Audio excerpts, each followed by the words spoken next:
Assalamualaikum warahmatullahi wabarakatuh. Kami dari kelompok 4 yang beranggotakan saya sendiri Aldita Soraya dan rekan saya Ajeng Buspetaningrum. Di sini kami akan mempresentasikan tugas makalah dari mata kuliah Konseling Multikultural Sosioantropologi yang diampu oleh Mistika Febriani MPD dengan judul materi Counseling with Women.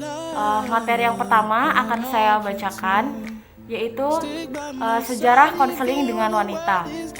Patriarki adalah bagian utama dari asal negara kita dan dunia sosial kita. Di atas premis superioritas laki-laki. Di bawah patriarki, laki-laki cenderung dominan dalam posisi kekuasaan dan perempuan berada di bawah. Budaya terapi adalah tidak terkecuali dari politik jenis kelamin, ras, kelas, usia, etnis, dan heteroseksualitas.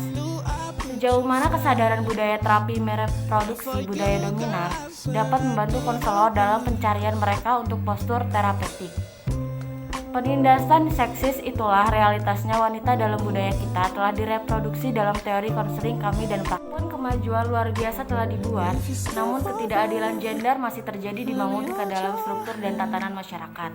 Terapis punya secara tradisional mengambil pendekatan unidimensional untuk konseling itu meniadakan pengalaman perempuan dengan gagal melihat bagaimana gender berinteraksi dengan identitas lain dan kekuatan opresif seperti rasisme, seksisme, elitisme kelas, dan homofobia. Materi yang kedua yaitu hak pilih wanita. Meskipun gerakan hak pilih perempuan untuk pemungutan suara adalah perjuangan yang berbeda, katalisnya adalah gerakan sosial lainnya waktu. Pada tahun 1840, aktivis perempuan abolisionis menjadi delegasi ke konvensi anti perbudakan dunia di London. Namun, faksi anti perbudakan laki-laki dari konvensi yang menentang aktivisme perempuan itu dalam kendali, delegasi wanita termasuk Lucretia Mott dan Elizabeth Cady Stanton diasingkan ke wanita terpisah bagian. Gerakan hak pilih itu tidak selalu bersatu.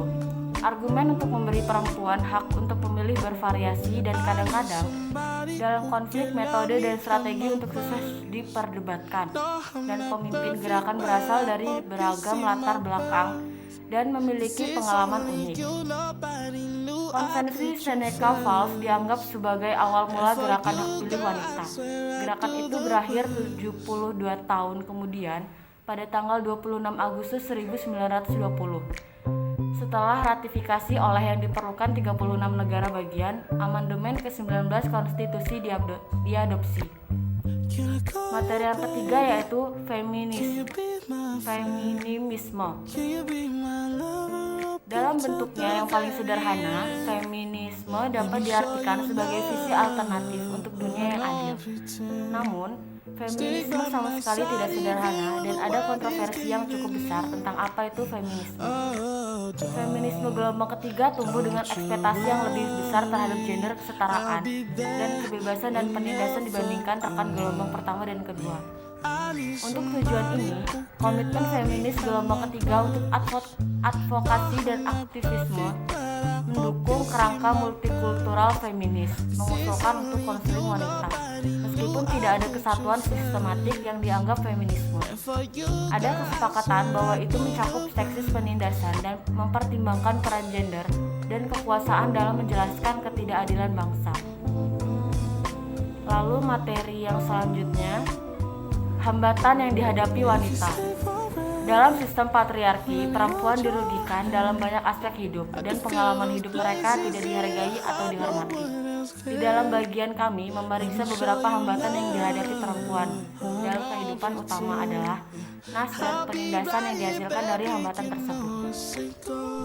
Perempuan telah membuat kemajuan menuju paritas ekonomi sejak gerakan feminis dimulai. Namun, Lips melakukan tinjauan menyeluruh terhadap penelitian tentang kesenjangan upah gender dan menyimpulkan kesenjangan muncul dalam pengelompokan ras, etnis, dan identitas nasional. Itu tidak berkurang di tingkat pendidikan yang lebih tinggi. Bahkan, ketika wanita mendominasi domain pekerjaan dan melakukan setidaknya sebaik laki-laki, mereka pekerjaan dinilai lebih rendah dari laki-laki. Dan Pada tingkat kemajuan yang dicapai antara tahun 1989 dan 2002, perempuan tidak akan mencapai paritas upah selama 50 tahun lagi. Wanita yang bekerja penuh waktu sepanjang tahun memperoleh 76,2% dari apa yang diperoleh oleh laki-laki. Lalu materi yang selanjutnya mengenai pelecehan seksual. Menurut Departemen Tenaga Kerja Amerika Serikat, sekitar 50% hingga 80% wanita di Amerika Serikat mengalami beberapa bentuk pelecehan seksual. Dalam pekerjaan non-tradisional, file persentase lebih tinggi. Banyak pelanggaran tetap tidak dilaporkan karena dianggap tabu untuk mengungkap pelecehan di banyak tempat kerja. Selain itu, banyak perempuan tidak melaporkan viktimisasi mereka karena takut. Mereka takut reputasi pribadi dan profesional yang tercemar dan penghinaan, diskriminasi, dan pemutusan hubungan kerja dari pekerjaan mereka. Penelitian terbaru menegaskan bahwa perempuan minoritas lebih sering dilecehkan daripada wanita yang dianggap sebagai bagian dari budaya dominan, makna putih dari dan heteroseksual. Yang selanjutnya yaitu tantangan pelecehan lainnya. Wanita kulit berwarna juga mengalami pelecehan seksual tanpa terang-terangan nuansa di tempat kerja. Wanita Afrika Amerika khususnya terus distereotipkan sebagai malas, bergantung pada kesejahteraan dan inkompeten. Wanita Asia Amerika tunduk pada mitos minoritas model, yang meskipun positif konotasi berbahaya, rasisme terang-terangan ini sangat merugikan secara finansial dan psikologis bagi perempuan etnis minoritas karena pengaruhnya terhadap jalur karir mereka. Realitas seperti itu dengan kuat menunjukkan bahwa pengembangan karir bagi perempuan kulit berwarna harus menjadi komponen penting dari seorang feminis pendekatan terapi multikultural. Namun, undang-undang dan kebijakan ini tidak mencakup semua pengusaha kerja untuk organisasi keagamaan. Beberapa instansi pemerintah atau bahkan sekolah sistem dapat menimbulkan risiko tinggi bagi lesbian, mengingat stereotip negatif dari gaya hidup lesbian yang dipromosikan oleh politik konservatif dan organisasi keagamaan. Mungkin keluar dalam lingkungan kerja seperti itu menyebabkan rasa takut dan stres yang cukup besar. Materi selanjutnya yaitu peran ganda. Berbagai peran yang dilakukan wanita dalam banyak hal merupakan hambatan lain yang mereka hadapi. Banyak wanita mencurahkan tanggung jawab yang lebih besar dan komitmen untuk beberapa peran di luar karir mereka daripada yang dilakukan pria, dan berinvestasi secara berbeda dalam peran yang juga dilakukan oleh pria. Materi yang selanjutnya yaitu tentang pertimbangan budaya. Pesan budaya yang diterima wanita adalah penghalang bagi kesejahteraan mereka, kesehatan emosional, spiritual, dan fisik mereka. Pada bagian ini, kami menunjukkan bagaimana pesan-pesan budaya ini berkontribusi pada penindasan masyarakat wanita. Materi selanjutnya yaitu seks dan kekerasan. Wanita dihadapkan pada misogini yang mengakar, yang sebagian disebabkan oleh penggambaran seksis perempuan dan cara eksploitatif dan kekerasan di mana mereka diwakili oleh media. Wanita digambarkan sebagai objek yang sangat seksual di film, lagu, dan video. Penyebaran kebencian terhadap wanita ini tidak spesifik genre dan tersebar luas banyak budaya. Terlepas dari tingkat harga diri wanita, ini bentuk tidak hormat yang terang-terangan dapat berdampak negatif pada jiwa wanita manapun. Wanita kulit berwarna berjuang untuk dilihat sebagai apapun selain objek seksual. Wanita Afrika Amerika dan Hispanik khususnya sering dianggap sangat promiskuous dan memiliki. Materi selanjutnya akan dibacakan oleh rekan saya. Materi selanjutnya yaitu standar daya tarik, standar stereotip kecantikan yang diekspresikan melalui iklan dan media bahasa, berdampak pada kesehatan dan harga diri gadis dan wanita. Tekanan sosial bagi perempuan untuk menjadi kurus telah menyebabkan internalisasi bentuk tubuh yang tidak realistis, seperti yang dicita-citakan, dan memiliki keakibatan ketidakpuasan tubuh dan pola makan yang tidak teratur. Diperkirakan 35% wanita terlibat dalam gangguan makan. Kasus kelainan Pola makan di antara kelompok etnis yang beragam adalah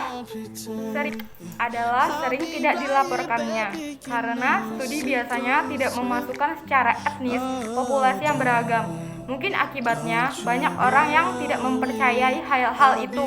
Wanita kulit berwarna kebal terhadap tekanan untuk menjadi kurus. Materi selanjutnya yaitu gangguan afektif. Masyarakat terus diganggu dengan kesalahpahaman tentang alam kesehatan mental wanita, dan media menyediakan forum untuk mengatasi bias gender. Bias gender diwujudkan dalam iklan untuk mengobatkan psikotropika. Iklan-iklan ini secara diam-diam mengaku bahwa wanita kurang memiliki stabilitas emosional lebih dari yang dibutuhkan pria dan wanita obat psikotropika. Yang mengkhawatirkan para dokter telah berkontribusi tentang stigmatisasi wanita dan mereka merasakan lebih banyak psikotropika obat untuk wanita dibandingkan pria. Kira-kira 70% antidepresan diresepkan untuk wanita, seringkali dengan diagnosis dan pemantauan yang tidak tepat. Bias gender sendiri dapat menjadi salah satu penyebab depresi di kalangan wanita. Selain itu, depresi wanita mungkin terjadi karena bersosialisasi untuk memelihara hubungan dan menempatkan kebutuhan orang lain dengan mengorbankan mereka sendiri. Materi selanjutnya, penyalahgunaan zat. Menurut survei nasional penggunaan obat dan kesehatan, laki-laki 2 kali lebih mungkin dibandingkan wanita untuk diklarifikasikan dengan ketergantungan zat. Meskipun alkohol dan penyalahgunaan zat lebih jarang terjadi pada wanita, mereka mengalami berbagai masalah unik yang terkait dengan penggunaan zat. Wanita lebih mungkin memulai penggunaan narkoba karena mengalami peristiwa kehidupan yang traumatis, yaitu yang dapat mencakup hal-hal berikut: keseimbangan ekonomi, profesional, dan sosial. Materi selanjutnya yaitu kekerasan terhadap wanita. Salah satu manifestasi seksisme yang paling merusak di masyarakat manapun adalah pelecehan fisik, seksual, emosional, dan emosional terhadap wanita. Sebagai akibatnya, sikap misoginis ganas yang terkait dengan kekurangannya kekuatan relatif perempuan. Kekerasan terhadap anak perempuan dan wanita terjadi sepanjang umur. Ini secara langsung atau tidak langsung mempengaruhi kehidupan kebanyakan wanita. Bentuk kekerasan terhadap perempuan termasuk, tapi tidak terbatas pada kekerasan pasangan intim, penyerangan seksual, dan kencan kekerasan. Materi selanjutnya yaitu pengembangan identitas wanita. Di era baru, multikulturalisme telah mendorong profesional tersebut merangkul keyakinan bahwa banyak variabel berkontribusi pada pembentukan identitas seorang individu. Seorang individu tidak boleh ditentukan oleh satu karakteristik. Sebuah kombinasi beberapa faktor mungkin penting bagi individu. Beberapa dari unsur-unsur tersebut termasuk ras dan etnis, orientasi seksual, jenis kelamin, dan feminisme. Bagaimana individu mendefinisikan diri mereka sendiri pada faktor ini mempengaruhi rasa identitas mereka secara keseluruhan. Selain itu, ini adalah efek kumulatif tentang perbedaan karakteristik diri yang menentukan identitas. Secara historis, penelitian tentang perkembangan perempuan digambarkan melalui lensa Eropa, kelas menengah, dan dominan laki-laki. Ketika para sarjana mulai mempertimbangkan perkembangan psikologis perempuan, mereka mengemukakan bahwa perempuan tidak sepenuhnya berkembang berdasarkan standar didikan dengan laki-laki. Banyak penelitian menanggapi kritik ini dan mulai mendefinisikan kembali norma-norma identitas bagi perempuan. Pendekatan multikultural feminis untuk konseling. Wanita pendekatan multikultural feminis untuk konseling, perempuan harus dimasukkan komitmen untuk keadilan sosial.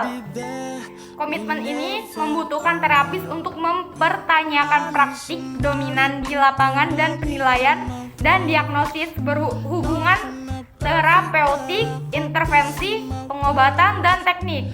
Materi selanjutnya yaitu penilaian dan diagnosis.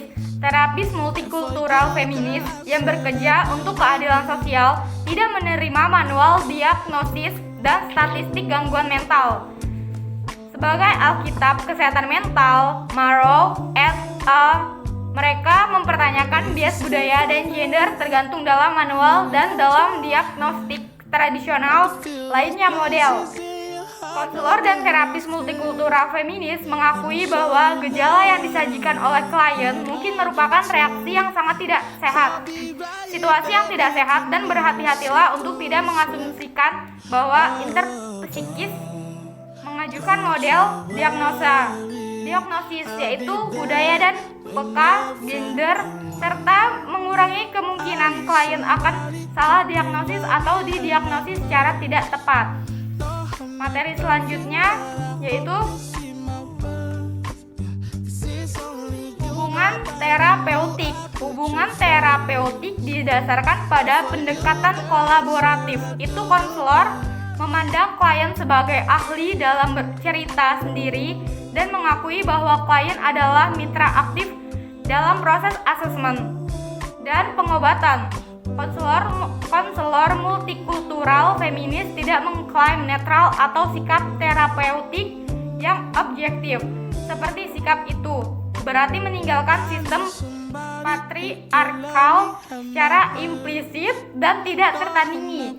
Para penulis feminis multikultural secara sadar dan sengaja aktif menampilkan feminisme berspektif multikultural. Terapis multikultural feminis bekerja untuk meratakan hierarki di hubungan terapeutik dan untuk mengungkap proses konseling. Dengan demikian, status yang berbeda terkait dengan hak istimewa dan kekuasaan dalam terapi angka 2 yang terkait dalam jenis kelamin, ras, etnis, budaya, kelas, seksual orientasi, dan seterusnya, serta yang terkait dengan hierarki klien terapis itu sendiri, dibesarkan oleh terapis untuk memberikan konteks untuk memahami bagaimana dinamika penindasan dapat bekerja dan menghubungi terapi.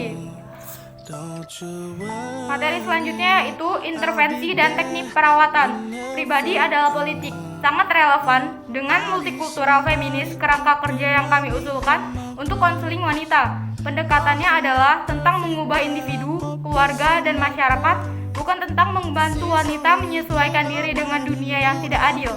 Kolaborasi antara terapis dan klien diasumsikan dalam model ini. Aktivisme diperlukan dalam terapis dan klien. Deklarasi aktivisme ini mendukung prinsip yang sangat mendasar dari kerangka multikulturalisme untuk konseling perempuan dan pemberdayaan. Pemberdayaan telah mendefinisikan dalam banyak cara dari temuan perempuan suara mereka dan mengungkapkan kebenaran mereka untuk mencapai kendali yang wajar atas takdir seseorang. Belajar untuk mengatasi hal yang tidak melemahkan secara konstruktif kekuatan dalam masyarakat dan memperoleh kompetisi untuk memulai perubahan di individu dan tingkat sistem. Materi selanjutnya yaitu pertimbangan etis.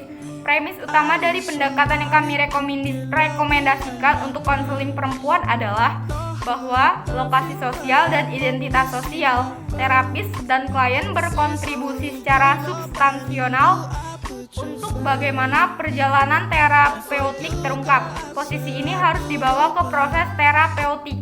Kami percaya bahwa bekerja menuju keadilan sosial, baik proses maupun tujuan. Proses dari memperhatikan sebagai identitas terapis dan klien, intervensi keadilan sosial itu sendiri, tindakan sosial yang diambil sebagai akibat dari penindasan atau diskriminasi yang ditemukan berkontribusi pada tujuan masyarakat yang lebih adil. Sekian atas presentasi dari kelompok kami. Kami harap agar teman-teman bisa memahaminya dan kami mohon maaf atas kesalahan kata yang telah kami lakukan. Kami akhiri. Wassalamualaikum warahmatullahi wabarakatuh.